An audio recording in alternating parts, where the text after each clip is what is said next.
सोचिए, अगर आपको अचानक सड़क पर चलते हुए एक ऐसा जादुई शीशा मिल जाए जो आपकी हर छोटी बड़ी इच्छा को चुटकियों में पूरा कर दे, तो आप सबसे पहले क्या मांगेंगे? शायद ढेर सारा पैसा, एक आलीशान बंगला या फिर दुनिया का सबसे कीमती हीरा?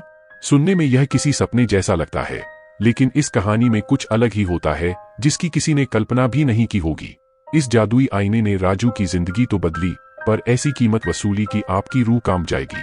लेकिन आगे बढ़ने से पहले आप सभी से एक दरख्वास्त है, वीडियो अच्छी लगे तो वीडियो को लाइक जरूर कर लेना, और अगर चैनल पर नए हो तो एक सब्सक्राइब तो बनता है। दरअसल बात है रामपुर गांव के एक बेहद पतले दुबले और गरीब लड़के की, जिसका नाम राजू था। राजू की हालत ऐसी थी कि उसके पास ढंग के कपड़े तक नहीं थे, और गांव के लोग, यहां तक कि उसके हम उम्र दोस्त भी उसे पतलू पतलू कहकर चिढ़ाते थे। जहां भी राजू जाता, लोग उसका मजाक उड़ाते। राजू चुपचाप सब सह लेता, लेकिन उसके मन में एक ही आग सुलगती थी, अमीर बनने की। वह चाहता था कि एक दिन उसके पास इतना पैसा हो कि उसे चिढ़ाने वाले लोग उसके सामने सिर झुकाकर खड़े हों। एक तूफानी शाम को जब राजू लकड़ी काटने के लिए जंगल के उस हिस्से में गया जहां कोई नहीं जाता था, उसे जमीन के अंदर दबा हुआ एक प्राचीन काले पत्थर के फ्रेम वाला आईना मिला। राजू उसे साफ करके अपने टूटे हुए घर में ले आया। उस रात जब उसने गुस्से में आईने के सामने खड़े होकर कहा, काश मेरे पास भी गांव के जमींदार जैसा रेशमी कुर्ता और लजीज खाना होता, तो अचानक आईने की सतह पर पानी जैसी लहरें उठीं। राजू के देखते ही देखते आईने के अंदर वाली परछाई ने अपना हाथ बाहर निकाला और एक थाली भरकर खाना और रेशमी कपड़े राजू के पैरों में फेंक दिए। राजू सन्न रह गया। उसे समझ आ गया कि यह कोई साधारण शीशा नहीं, बल्कि एक मायावी छायादर्पण है। अगले कुछ हफ्तों में राजू की दुनिया पूरी तरह बदल गई। उसने अपनी परछाई को आदेश देना शुरू किया। परछाई रात के अंधेरे में आईने से निकलती और शहर के सबसे बड़े व्यापारियों की तिजोरियों से सोने के सिक्के और गहने खींच लाती। जो राजू कल तक दाने दाने को तरसता था, आज उसने गांव के बीचों बीच सबसे बड़ी हवेली खड़ी कर दी थी। वह महंगे इत्र लगाता, रेशमी कपड़े पहनता और सोने की चेन लटकाकर गांव की गलियों से निकलता।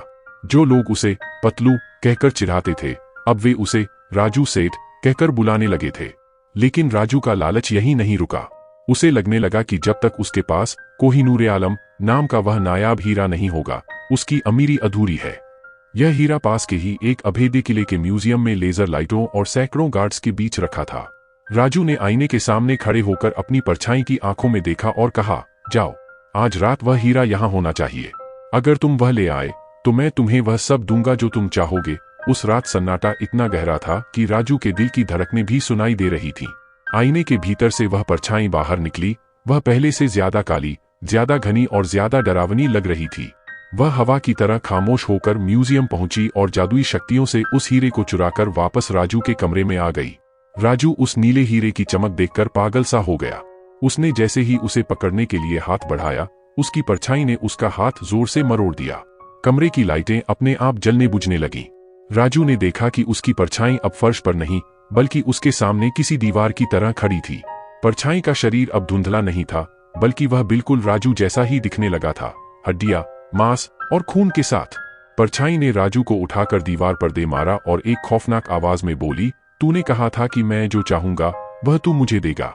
मुझे यह हीरा नहीं, मुझे तेरी यह दुनिया चाहिए। राजू की चीख निकल गई।